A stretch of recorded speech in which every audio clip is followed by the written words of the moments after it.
Okay, thanks everyone for joining us at lunchtime today. My name's Laura. I'm the Environment and Climate Change Officer at Nillumbik Council. So before we get started, I just wanted to do a couple of bits of housekeeping. And firstly, I would like to acknowledge that I am on Wurundjeri Woiwurrung country today. I'd like to pay my respects to elders past, present and future, and also extend that respect to all First Nations people. I'd also like to acknowledge that sovereignty was never ceded. If you are on a different country today, please feel free to pop that in the chat as well to let us know what country you are on. Just in terms of housekeeping, if you could keep yourself on mute unless you have a question, that would be great. Otherwise, we will do Q&A at the end of the session. If you do have questions throughout, I'll be monitoring the chat, so I can kind of give you a hand to answer anything, or I can ask Lucinda as we go along. But Lucinda will kind of give you a rundown on what we're going to be doing today and how the session will work. Otherwise, that's all from me at this point. I will throw over to you, Luce, to introduce yourself and the session. Great. Hi, everyone. Thanks for joining us. And it's really nice scrolling through to see all these familiar names popping up and faces. So, yes, my name, oh, hang on. I'm trying to change my slide and it's not. Just one sec. My name is Lucinda, and I also would like to begin just by acknowledging the absolutely beautiful place that we live, Nillumbik. I'm guessing a lot of you are joining us from here, and it is the traditional lands of the Wurundjeri. And I really want to pay my respects to the elders past and present for all of the care they've given to the land and waters. And my hope for the future is that we can keep our land and waters beautiful. And that's where energy efficiency comes in. So I feel sort of lucky to be working in this space, because to me it's about just getting a better balance between our needs and the planet. So my job is that I'm it's a very long word, but I'm an accredited residential efficiency scorecard assessor. But really what that means is I go to people's houses and talk to them about how their house functions, what appliances they have, and help them work out what might be a more efficient way of doing things, or how they might improve their comfort. And I think it's one of the best jobs ever. It means I get to meet a lot of really excellent, interesting people, and help in hopefully making the world a better place and their houses better places, which is what it's all about. So what we'll be doing today is talking about everything about heat pumps. It's very much designed to be the kind of webinar where no question is silly. You can ask whatever you want. It's a really confusing area. And as in my job, it's actually one of the most common things that I hear. I get there and, what is it that you want? And I say, well, I want to electrify, or I want to get a heat pump, but I'm just so confused because I'm getting all these different opinions about which one to choose and which one is rebated and which one isn't. So this is what I want to demystify today. I can't actually see any questions. I can't see the chat, but Laura can. So if you put your questions in the chat, and if it's something related to the page that we're on, she'll interrupt me. If something doesn't make sense, please let me know. So let's begin with what is a heat pump. A heat pump, it would be perfectly reasonable if you thought a heat pump was in fact a heat pump hot water system, as in that specific object. But a heat pump is more, it's technology. And we already have quite a few heat pumps around us in our homes, including fridges and freezers and reverse cycle air conditioners. And what we're talking about today is the hot water version of a heat pump. So what it is, it's a kind of technology that allows us to collect free heat from the air and move it in the direction we want it, rather than directly creating heat. And this is what makes them so efficient. All the say if you're talking about a actually I might go to the next slide, because I've got a bit more information, but let me know if this isn't making sense. I should also mention, if this is too much information and you really don't want to know this bit, feel free to tune out, because not everyone needs to understand this. So how does a heat pump collect heat energy? It relies on three natural processes, and one is that heat will always move from where it's more hot to less hot. And this actually comes up time and again in home energy efficiency. When we say that a window is letting in the cold, it's actually not letting in cold, it's pulling heat out of your warm house and out, because that's what heat does. It's always heat moving from where it's more hot to where it's less hot. The other couple of things are when gas is expanded, it gets cold. So imagine you're spraying an aerosol can, the can actually gets cold. Or if you're pumping up a bike tire, it gets warm. So there's those three sort of processes. And a heat pump is technology that allows us to use those processes to our advantage by compressing or expanding the refrigerant gas in the condenser unit, and by that compression or expansion, either absorbing heat from the air or expelling heat into the air, which moves it where we want it to be. So I'll try and explain it with each of these three items. With a fridge, what it's doing is the refrigerant is in its expanded form, which means it absorbs any heat from your food in the fridge, and then it gets moved to outside and then expelled at the back of the fridge, which is why the back of the fridge is warm. With the heat pump hot water system, which is the one on the right, it's doing the opposite. It's collecting warmth from the outside air and then moving it inside the tank to heat up your water. And then the one in the middle, the reverse cycle air conditioner, it can do it in both directions. So if you're on heating, you're bringing your warmth from outside in. If you're putting it on cooling, it's pulling all the heat out of the inside air, blowing the leftover cool air back at you, and then moving the heat outside. Hopefully that's making a bit of sense. If we relate this to the heat pump hot water system, on the left, you see the heat pump hot water. I quite like this diagram because it's so simple. It's from the Solar Quotes site. You're using a kilowatt of electrical energy, which, hang on, have I got a pointer? I was hoping to get a pointer, but I can't see it. See at the top, it says 3 kilowatts of input, which is the heat from the air. So you're using a kilowatt of electrical energy to enable that heat pump to pull 3 kilowatts of heat energy in. And so you get 3 kilowatts of heat energy or hot water out. Whereas if you compare that to the typical resistive electric hot water system, the energy going in is directly used to create the same amount of energy going out. This means that heat pumps are at least 3 times as efficient as other ways of heating water. And that's why nothing can beat them really, except for solar. We might mention that later on. If you go to Sustainability Victoria, you'll see a really interesting chart on, you can look up all sorts of charts for heating, cooling, hot water, all sorts of things. And they look at the comparative annual cost to run that appliance over a year. And it's based on Victoria, and the figures have been updated fairly recently to take account of all the price rises. So you can see there that the most efficient, technically the most efficient option is a solar hot water system with gas boost. But the next most efficient option is at the top, which is a heat pump.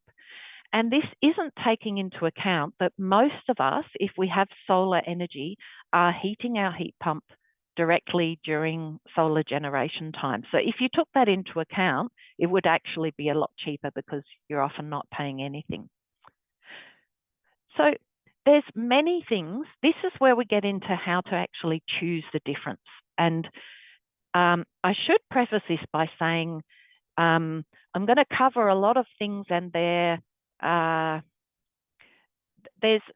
never a hard and fast rule that these things are going to apply, but I'm going to explain the categories of how to think about things as well as I can. So the very first thing that usually comes up is installation cost and rebates. It's pretty much always going to be more expensive to install a heat pump hot water system than it would be to just swap out a gas system with a gas system or an electric one with an electric one. The saving is in the running costs. So this often sort of stops people doing it in the first place because of the higher cost to install. But that's why all of the rebates have come about, because it helps us moving collectively off gas, but also it's better for households to have heat pumps because they're more efficient. And so there's a federal government rebate that is for a heat pump anywhere across Australia, which is in Victoria about $800 that you would take off the cost of the heat pump. And that's usually accounted for in the price you get quoted. Then in Victoria, we have more rebates, which are called Victorian Energy Efficiency Certificates, or VEECs. These differ depending on whether you're upgrading a gas or an electric system. The best or the highest amount of VEECs you get is if you're upgrading a resistive electric system, because it's equivalent to a much larger energy saving. And then most people will also be eligible for an additional $1,000 rebate through Solar Victoria. When the Solar Vic rebates first came out, you could choose between either battery storage or a solar system or a heat pump rebate. And so you only could choose one of those. But then after a couple of years, they changed it. So you could either do the battery or you could do a solar system and the hot water.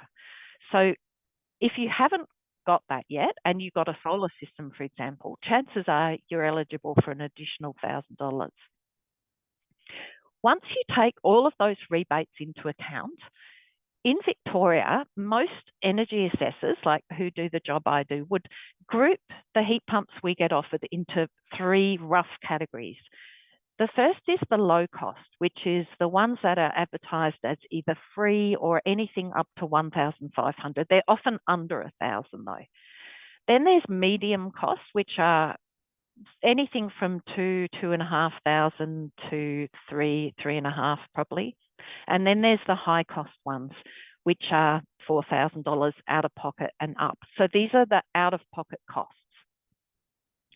Why would you then choose one over the other? And this is what confuses everyone so much. And it confused me for a long time too, frankly. But hopefully through this webinar, we'll help you understand why you might choose one or the other. In general, the difference in price brackets just reflects a difference in the quality of the unit.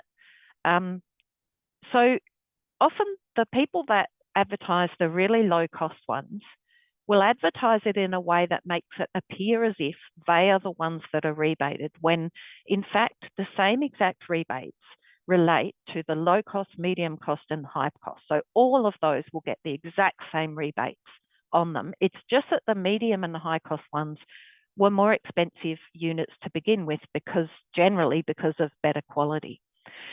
So we'll run through a bunch of differences that might apply to these. Oh, actually, I've got one more slide, which is, you feel free to ignore if it's too much information, but it's understanding the rebates in Victoria. So the rebates that we get are all part of the Victorian Energy Upgrades program. And the way they're applied is that a particular upgrade is assigned a certain amount of VEEC certificates, Victorian Energy Efficiency Certificates. And so by upgrading something energy efficient, we can generate these certificates that are worth money. We get the money back, and then the certificates get purchased by large energy retailers to offset their impact. So in order to administer this whole VEEC program, the Victorian government has accredited a number of APs, or accredited providers, and their job is to create and sell the VEEC certificates and just manage the whole thing. Some APs, accredited providers, only do that, And so they're traders, really, in a certificate that has money. There's some, though, that do this, but have also decided to get in on the rebates by installing products. When an accredited provider is an installer, they are the ones that are likely to advertise low cost or free items, and they're the ones, if you see somebody promoting, say, a heat pump in a shopping centre, that will be an accredited provider. They usually only do the low cost items, and they will only install them while the rebate exists. As soon as that rebate ends, they'll move on to whatever the next thing is. So in my opinion, if you can afford to, I would go with instead a local established company that is whose business is aimed around being providing good hot water systems, for example. And you can often tell by the way they talk about themselves. So a company, or like a local heating and cooling company, their aim is to be really well known for being great at providing you heating and cooling. Most of them can also get the VEECs. They just have to do it through an accredited provider, but they don't advertise in the same way. And they generally will only offer the mid to high range products because they basically want people to be happy and not have to go back fixing up problems. So this is another way that things can be divided. All right, let's move on. That final thing on this, how do you tell which is which? Often you can just tell by if you look at their About Us page, you can see one of these is saying their goal is to access government rebates, and the other one says their goal is to deliver what's best for you, and we'd rather not sell you something if it's not right for the end user. So you can pretty much see in which field each of those sit. Okay, configuration. All heat pumps, one thing they have in common is they all have a condenser unit, and that is the bit that has a fan that's blowing air around the refrigeration gas that's either compressed or expanded.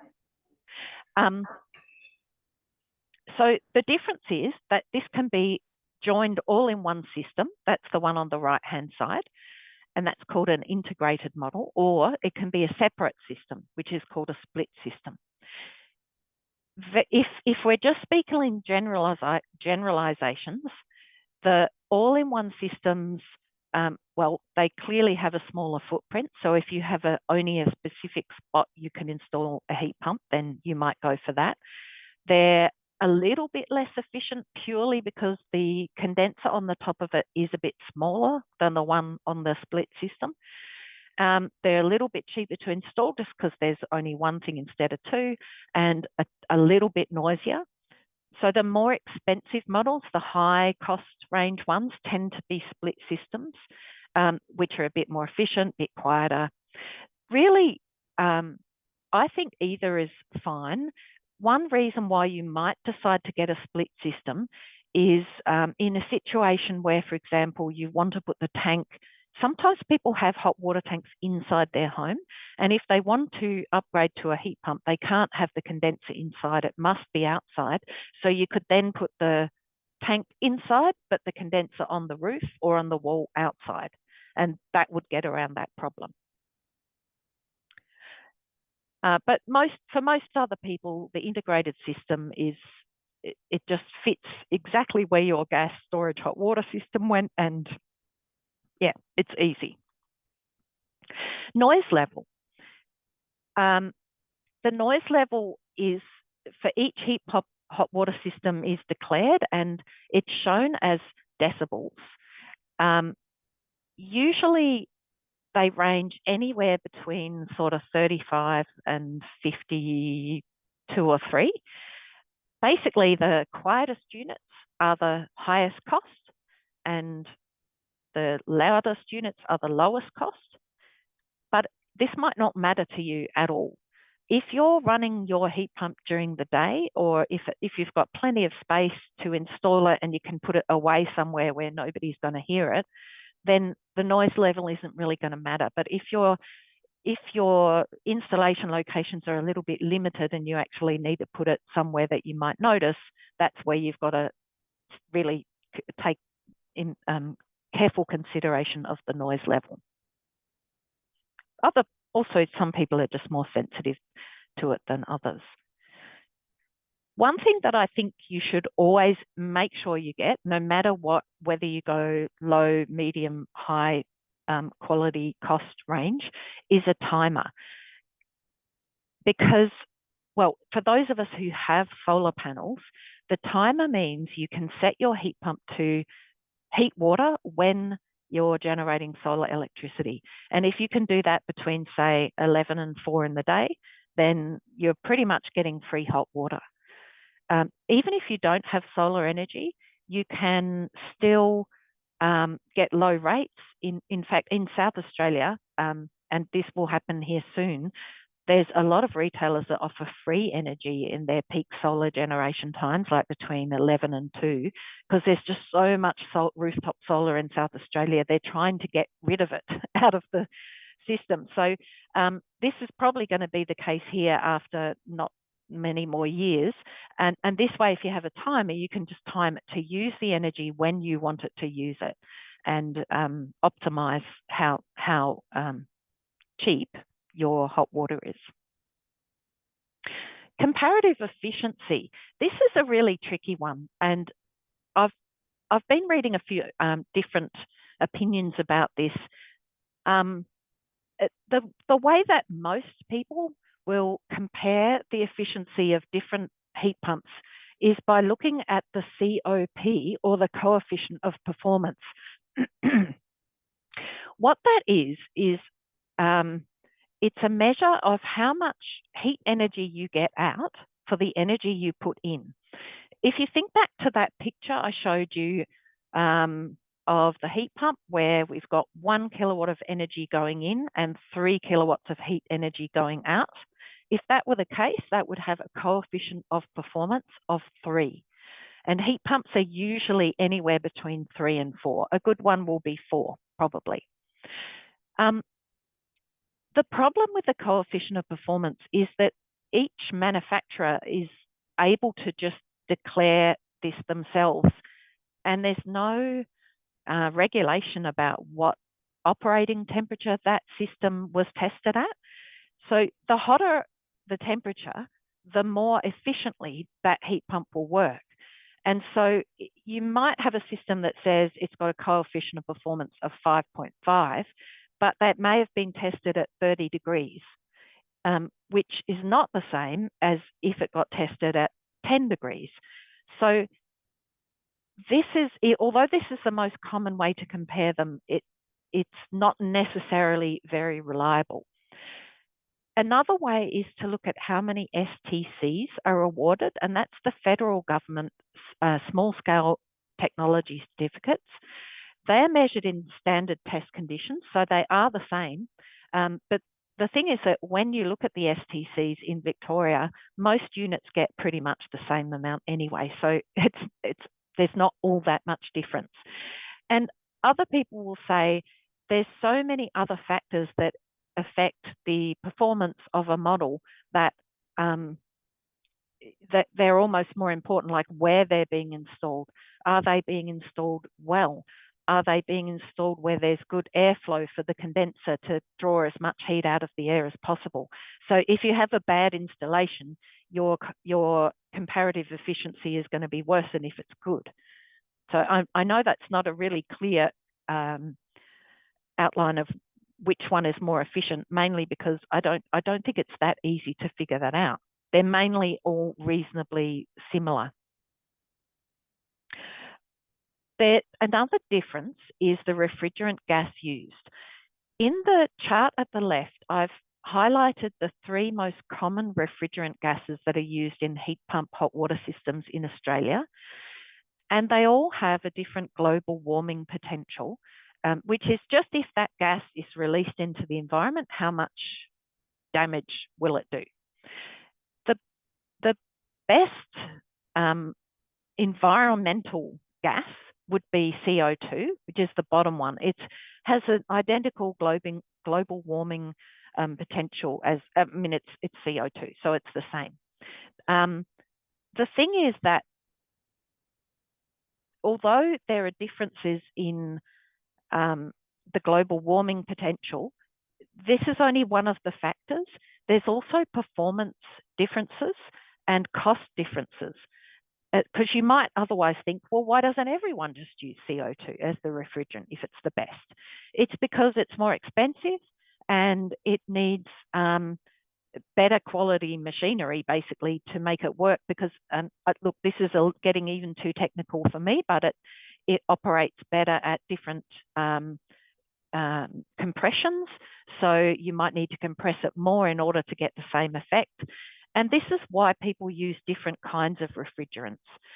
I think this also is probably reflected in why the high cost units, the ones that are usually $4+ grand out of pocket, all use CO2. And I think that may be partly contributing to why they are higher cost. They've got the gas, but also the equipment needs to be a better quality.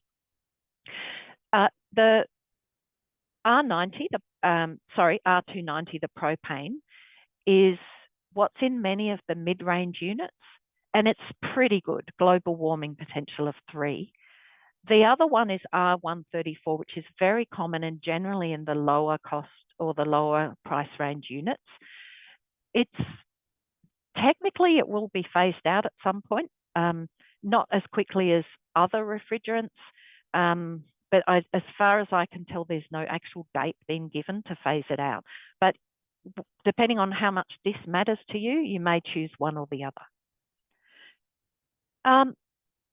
Then there's the size of tank. And this is really important. You want to size the tank for what you're going to need. There's no point in undersizing it. And I have heard people, usually one of the low cost companies, saying, yeah, a 250-litre tank's going to be fine for your five-person household. And it's not. It's just that that's the only size tank they have. So, you know, they're pushing it. So it is important for you to know what you're going to need and get a tank sized appropriately. This is a rule of thumb that I've just been reading everywhere, which is assuming 50 litres of hot water a day per person, and then add on another 50% just for, you know, unexpected things. And so I won't read them out, but you can see there the typical tank size for different sizes of home and the amount of people there. And you might tweak that a bit more, like you might have 3-4 people, but all have very short showers and just not be that fussed. So you could choose maybe smaller.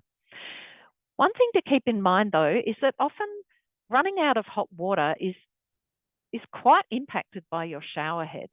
And a good story to illustrate that is that I did an assessment for some people and they said, yep, our hot water system's actually broken, so we're going to be replacing it.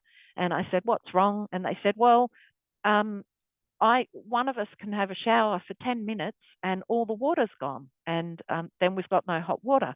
I measured their shower flow. It was 24 litres a minute and they had a 250-litre tank. So if you think that you use 24 litres a minute for 10 minutes, that's the whole tank. There was actually nothing at all wrong with their hot water system. It was just that the shower flow was so high. So keep that in mind if you're worried about running out of hot water. You first of all, make sure you're not using too much. If you do run out, then it will reheat, just like if you have a gas storage hot water system and it runs out of if you use all the hot water, it will reheat, and so will a heat pump.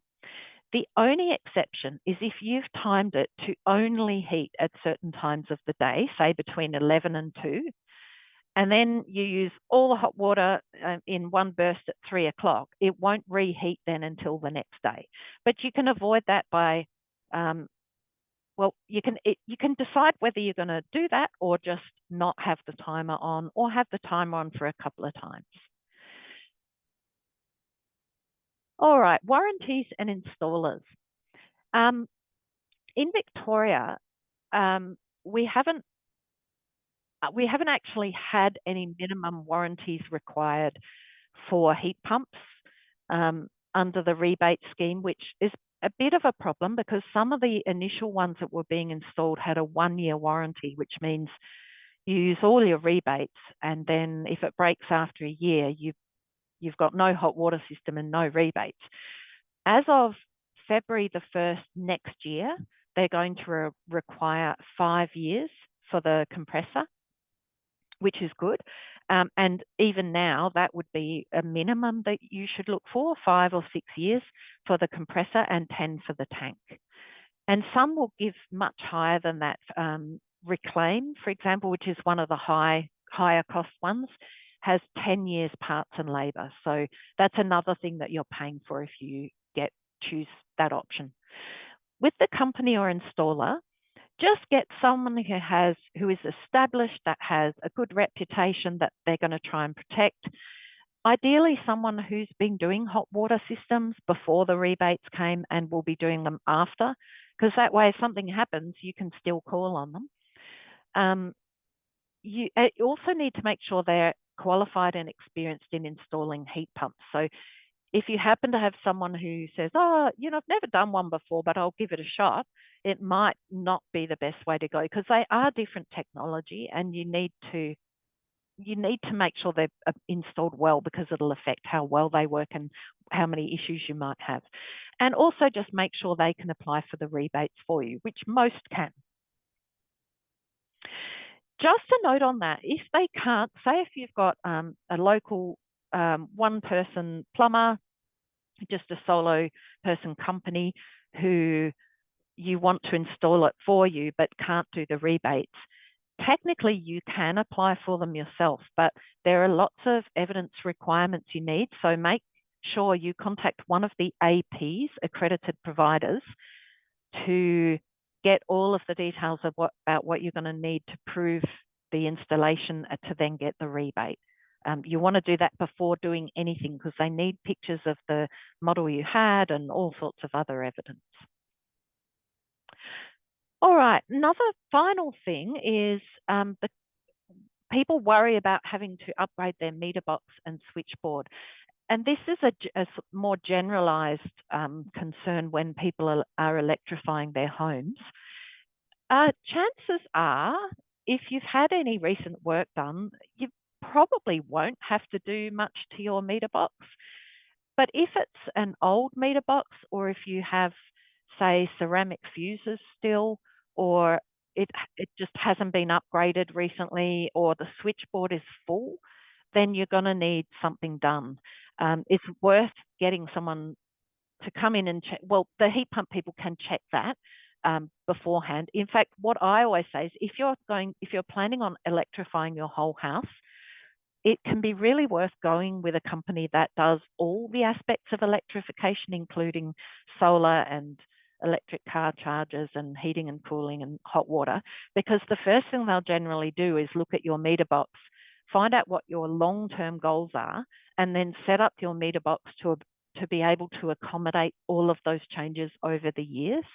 What you don't want is that someone says, okay, I'll put in a heat pump, and they just do a little addition, which then needs to be fixed by the next person who comes along.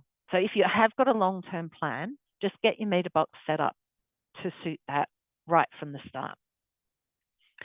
Okay, just checking the time.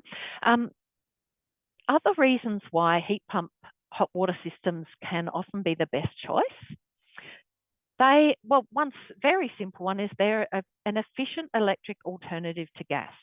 Although not that long ago, gas was cheaper and had less greenhouse gas emissions than electric appliances, the improvements in heat pump technology has turned that on its head. So it's now cheaper to run an electric house than one using gas, and heat pump hot water systems are a very efficient electric way to heat your water.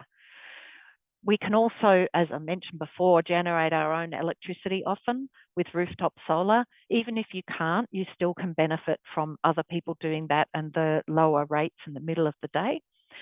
And if swapping your hot water system gets you that step closer to abolishing your gas meter. You can also think about the possible savings in the service charge for gas, which is around about $1 a day. They're great to combine with rooftop solar. We've talked about how you can time them. But the other thing is that, because the two most efficient options are going to be solar hot water and heat pump. One reason why a lot of people will end up choosing heat pump is that if you put in a solar hot water system, part of your roof space is going to have solar collectors for the hot water, which means that they are going to be great for generating solar hot water, but that will never be able to be used for something else. Whereas if you fill up your rooftop with solar panels, you can use that energy to heat your hot water, but then if you've already got hot water, you can just put it into whatever else you need. Depends, of course, how much roof space you have. And in other states, it would be different because solar hot water can pretty much be used without any boosting, say in Queensland. Big multi-million dollar question, will you save money installing a heat pump? It really depends. And if you want to save money by electrifying something, electrifying your heating and cooling is always going to save you the most money, because we spend at least half of our annual energy bills generally on heating and cooling. So say if you're a typical Victorian house and you have gas ducted heating, a gas hot water system and a gas cooktop, you would always swap the gas heating first because it's such a significant cost to you. The hot water system is usually about 17% of our annual energy bills, but it really depends on what you're upgrading. If you've got a electric hot water system, definitely you'll save money because it'll be 3 to 4 times more efficient. If you're upgrading an old system, a gas system that's say 20 years old, it's worth upgrading partly because it's past its typical lifespan and it's better to do it, to plan for it at least, before the other one breaks. And if it gets you closer to gas abolishment, it's probably worth it as well. But if you had, say, a brand new instant gas hot water system and you still have several other gas appliances like gas heaters and things like that, then there's not really going to be any money saving by moving to a heat pump, because instant gas is quite efficient and you're already paying the service charge and will be still paying the service charge. So it's a little bit a mixture of all of these things, and also how motivated you are to get off gas. If you decide to wait for whatever reason, then it's definitely worth getting a heat pump. Well, first of all, thinking about what model you want and then getting a site inspection and a quote done, because things like the meter box, it's worth knowing in advance if you need to have something major done. You need to learn that first, because then you could go ahead with that and then not do the hot water until, the next year or something. Once you've done that, make sure you have a note of who to call if it fails, or if the price of gas just skyrockets even more and you decide to swap. You've already had all that work done and they can do the swap over much quicker. If you decide not to change your system, or if you have already, or whatever reason, you can make sure your hot water use is as efficient as possible. We've talked about the 3-star well shower head and taps. A well 3-star shower head uses between 7 and 9 litres a minute. It's not the lowest flow shower head you can have. It still gives you a decent shower, but that's a really important one. Then when you have a new system installed, you want to make sure all of the pipe work is lagged or insulated. You can see on this picture that all of the pipework is insulated with the thick black foam, and that's how they really should be, because that's holding the heat in where it's meant to be till it gets to your taps. And if you have mixer taps, just try and keep them always angled to cold. So when you flip it up for a tiny bit of water, it's not drawing heat out of the tank, which just cools down in the pipes. And only flipping it to hot when you actually need hot water to come out of there. So where to from here? I've got a few. I think I'll be able to send you a copy of this as a PDF, so you don't need to write these down if you don't want to. There's some interesting articles about heat pumps, comparisons. The other thing is, you may have heard of a Facebook page called My Efficient Electric Home, which can be a really good resource if you use it as a sort of a search function. If you went to that and searched heat pumps, you'd come up with a whole lot of people who have said, I'm getting quotes and I've got this, and why should I choose this or this?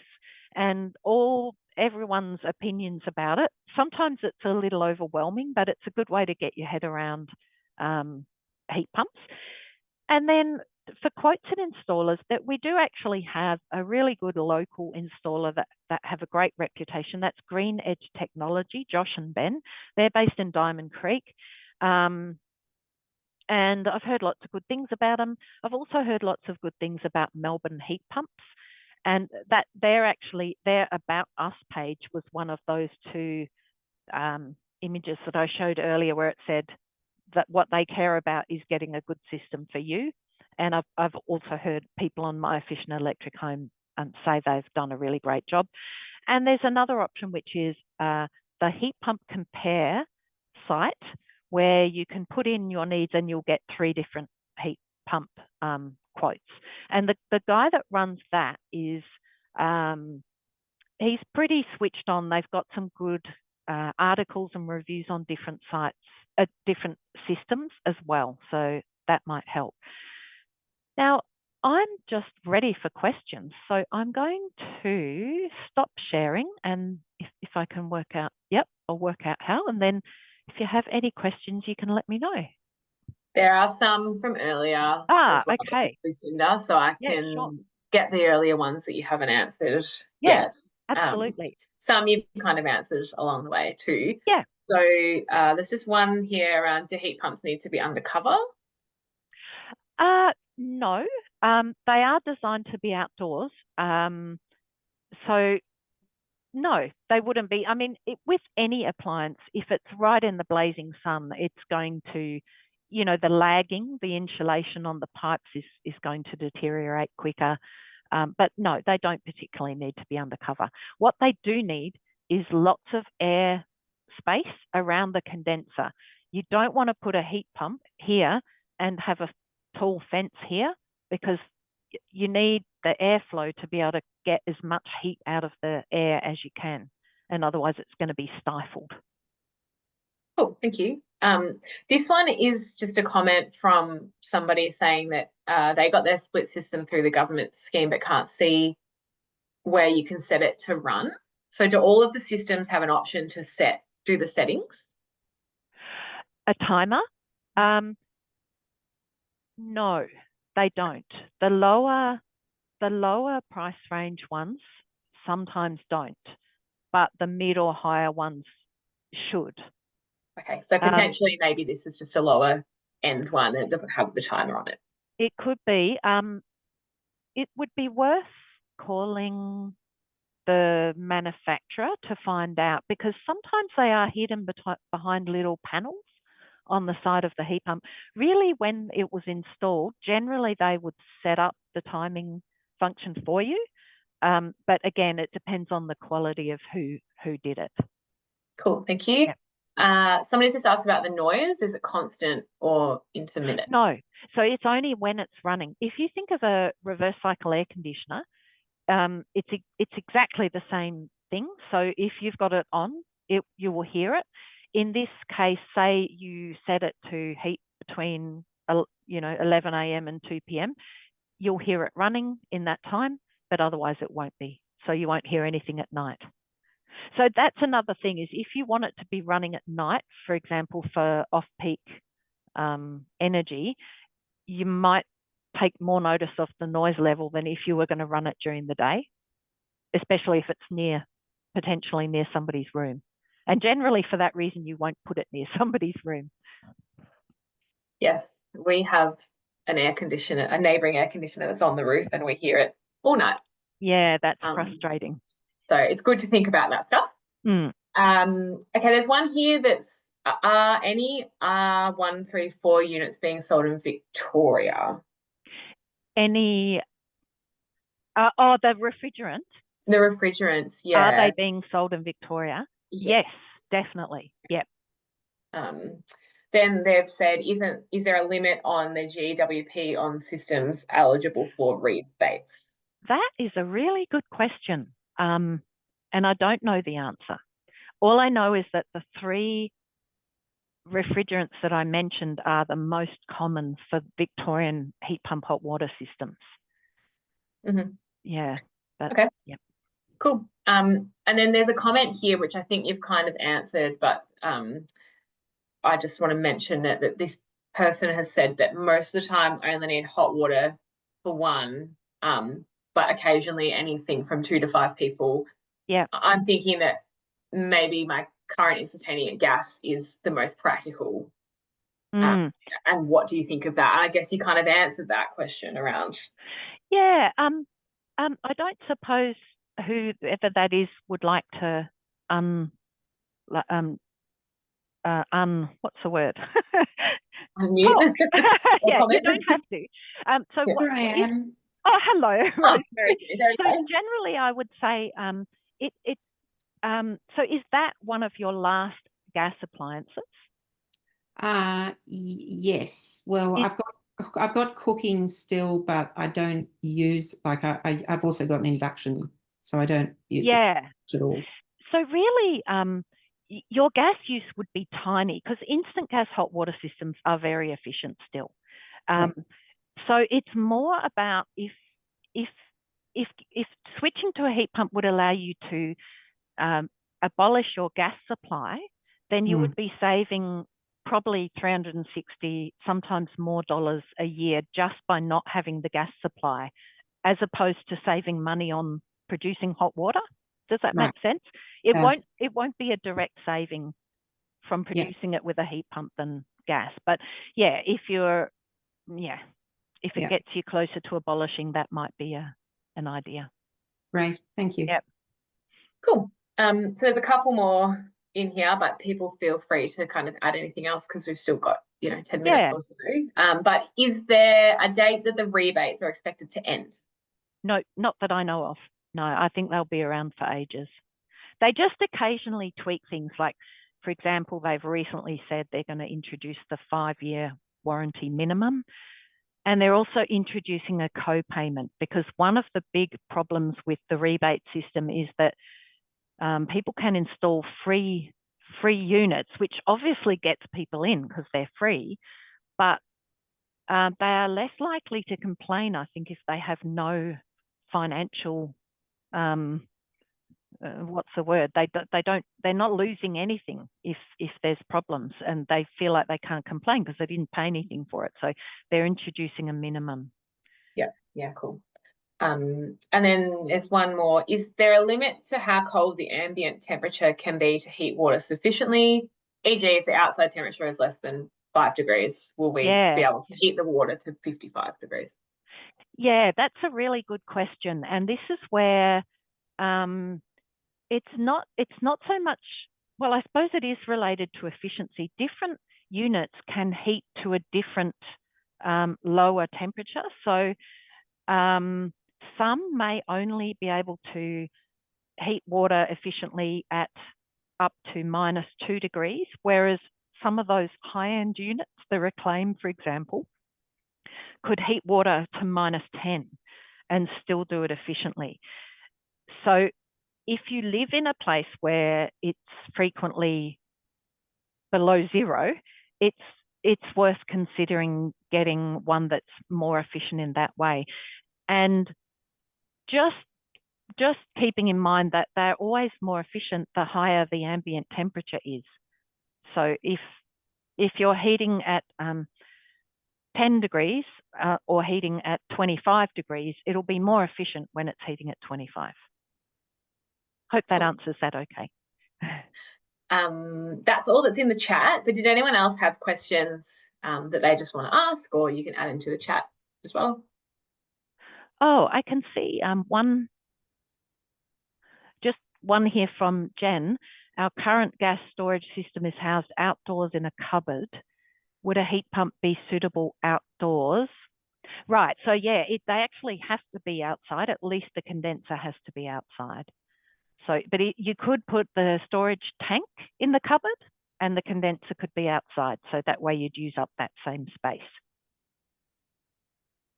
Is there anything that somebody asked and didn't get answered? Feel free to unmute and ask yourself, or put it in the chat. You've covered it all, Lucinda. Oh, Virginia has said Clean Energy Nillumbik, which I should have mentioned, is starting a project to provide stickers with a QR code that links to a bunch of trusted heat pump installers. And so the idea is that you put it on your hot water system, and if your system breaks down, you immediately know who to call, who is reputable and who's going to do a good job. So that's going to be great. What she said, coming next year, but keep your eyes open with that, and keep your eyes open for Clean Energy Nillumbik stuff regardless, because it's a local group that is really into helping people make switches to electrify things and understand things. They often have showcases and electric car showcases, things like that. All right. Virginia said, when will the recording be available? That's a good question, Laura. That's a question for me. Yeah. Look, we usually say about a week or so, just because we'll have to cut up the bits and pieces and then get it up onto YouTube, and then we'll put it on. But usually I'll then put it into our environment e-news. So if you're not signed up to that, you can sign up to our environmental e-news, or we'll be popping it on our website as well. So you can find it in a couple of places that way. Yeah, so a week or so, I would say. Yeah. And Jen and Jeff have asked about APs. Do we recommend any APs in particular? Is that to organise a rebate yourself? Are you able to clarify that? Hi, Lucinda. It was really about if we were to go through a different plumber to get so because it's someone we use regularly, whether we go through him. And I'm assuming that the APs would be we would need to put them in contact with the APs, right? Or would they do that? It depends. Some plumbers will already be in contact with, and so really what you want to do is ask the plumber, do you handle the rebates? Yeah. And make sure they handle all three. So the STCs, the VEECs, and the solar VIC one, if they can. And then if they can't, they could either decide they're going to get sorted to do it, but a lot of them just go, no, it's too much. I'm a plumber. I'm not an administrator. I'm not going to do it. In that case, you could do it yourselves. And there are some good companies. I'm just trying to remember. I'm just going to look up a number, because this is a good company that does rebates. I haven't written it down. It's all right, Lucinda. You can get back to us later on that. Yeah. I guess on a related note, are the rebates means tested? The only one that is the solar VIC rebate, which is, and it's the same with the solar rooftop solar. I think it's combined income below 210,000 a year, house worth less than 3 million, and you haven't had a solar or heat pump rebate in the last however long. So most people will be eligible for that. But the other two, the STCs federal and the VEECs, the Victorian one, are not means tested. Okay, thank you. That's very helpful. Yep. Thank you, Luce. I just, before we wrap up, wanted to let people know about a couple of other things that they might be interested in based on this session. So firstly, this session is part of our Rethink Nillumbik series, which is a series of workshops and webinars related to all things sustainability, you know, in your home and in your community. So we have another webinar coming up in a few weeks that's all around keeping cool in summer. I'll pop a link to that in the chat because you might be interested in coming along. Lucinda's running that one too. So I'll pop that in, and if you'd like to register for that webinar, you are welcome to, because it kind of, you know, it looks at similar things, practical things to do around your home over summer before it starts getting really warm. We wanted to run this, you know, this side of the new year so that people could really start thinking about that stuff for their homes. So I'll pop that in there. The other thing we do have available is our council energy and sustainable living advisory service. So you can book to speak with one of our sustainability officers about electrification or anything else sustainability related.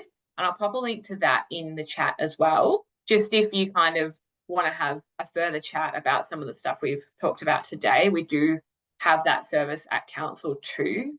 So I just wanted to let people know about that one in case they'd like to book in for a one-on-one session with one of our officers. Those were just the two things I wanted to mention to everybody. Was there anything else, Lucinda, that you wanted to add?